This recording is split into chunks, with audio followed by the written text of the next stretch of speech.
curious then if we look at the main event. Before I was showing the vibes, and it's different now, right? Like Ankalaev, he's been the boogeyman and all this stuff, but like even I was showing at media day, like he was kind of smiling, like you can tell he's kind of feeling himself a little bit, you know what I mean? And Yeah, he's just like, no wait, I am the champ here now. yeah, Like it's hard because it's hard, if you don't speak his language, it can be harder to connect.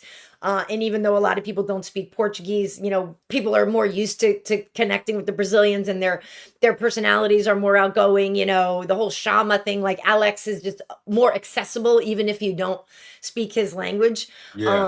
But so it's tough now. And he says Alex says he was only sort of 40% before in their first fight. We know he fought so frequently. Like there's a lot of things where people, oh, he's making excuses. Well, I mean, you can call them excuses, or you can actually just call them reasons, or things that were true in the first case, right? And Right. now maybe those same things aren't true. So do you think the rematch gives the advantage to Alex in this one or to the champ? I think it gives the advantage to the champ just because of the fact that there's two ways that he can win this fight, right? And I say two ways because even though the wrestling was in the forefront as far as like that thing that kept Pereira's gun in the holster the first Mhm. fight, meaning the fact that he was defending the wrestling so much, he didn't really open up with the striking, which in turn allowed Ankalaev to really open up with his striking and kind Mhm. of win the stand-up exchange when he didn't really think that that was going to be the case. He was kind of getting more and more confident as the fight went on with his striking and being able to be outpaced Pereira with the jab and just being able to, he was faster in that fight. And I think a Mhm. lot of it had to do with the fact that Pereira was so defensively minded thinking about the takedown. Now, that's two ways that he can win, right?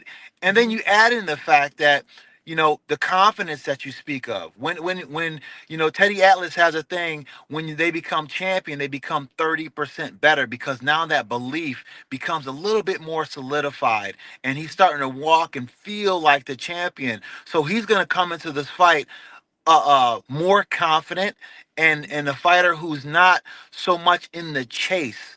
So he's Mhm. gonna be he's gonna be coming in here understanding that I can out wrestle this guy and if and I can outstrike him. Now with that said, KB, that could very well be his own undoing because he's gained so much confidence in the Yeah. striking. He may not be able, he may not mix it up as well as he did in the first fight. And I Mhm. think if he doesn't mix it up as well as he did in the first fight, that's when Alex Pereira can really start opening up with his striking ability. And also, how about the fact of, let's say it's true, right? And that Pereira wasn't feeling 60% of himself, right? If he really Yeah. was only fighting at 40%, and Magomed's like, oh, I got this because like I smoked him before, you know what I mean? And then all of a Right. sudden you're like, oh, snap, like a totally different guy shows up this time because now he's more fit.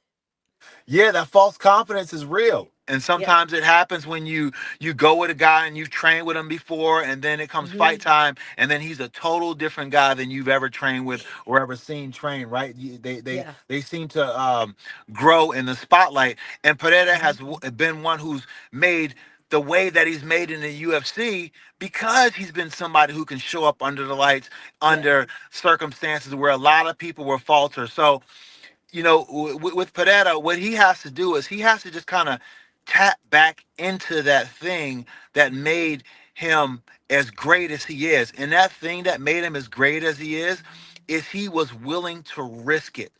He was willing Hmm. to risk it all. Every Yeah. single time he was willing to risk it all. And because he was willing to risk it all, he met people in a place where they were not willing to go. They didn't want Hmm. to go there. And then that kind of fed everything else. And then before you know it, he was having people beat before he even got in the Yeah. octagon. And the fight with Yuri was evidence of that because you had Yuri talking about this guy's got a shaman and he does black magic to win the Hmm. fight. And it's just like, hey, I'm a spiritual person, so I get that, Yeah. but at the same time, it's like, bro, we in here fighting. If I'm thinking about that, then I'm already cooked. Right. Yeah. No, that makes, I mean, you make a lot of sense that, I mean, we've known other fighters who've defeated people before they even set foot in there. That's very real. That whole thing is very, very real. Yeah, so it's I'm curious, like it's a hell of a matchup.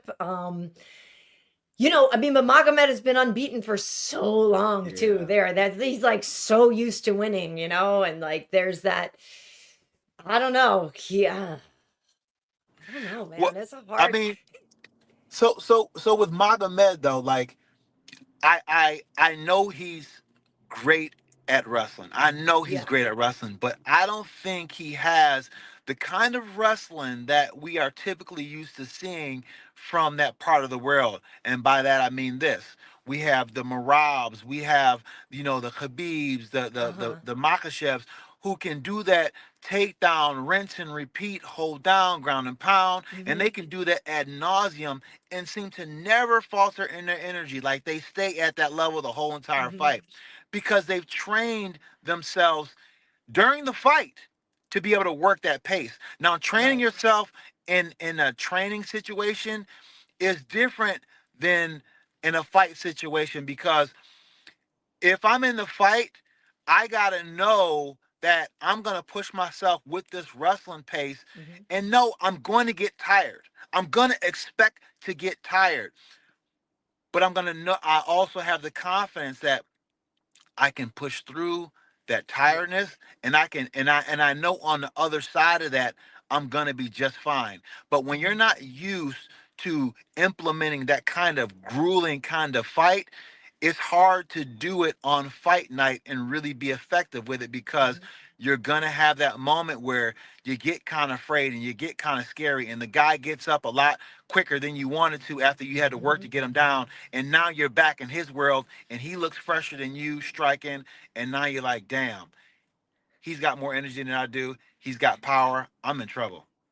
Yeah. Damn.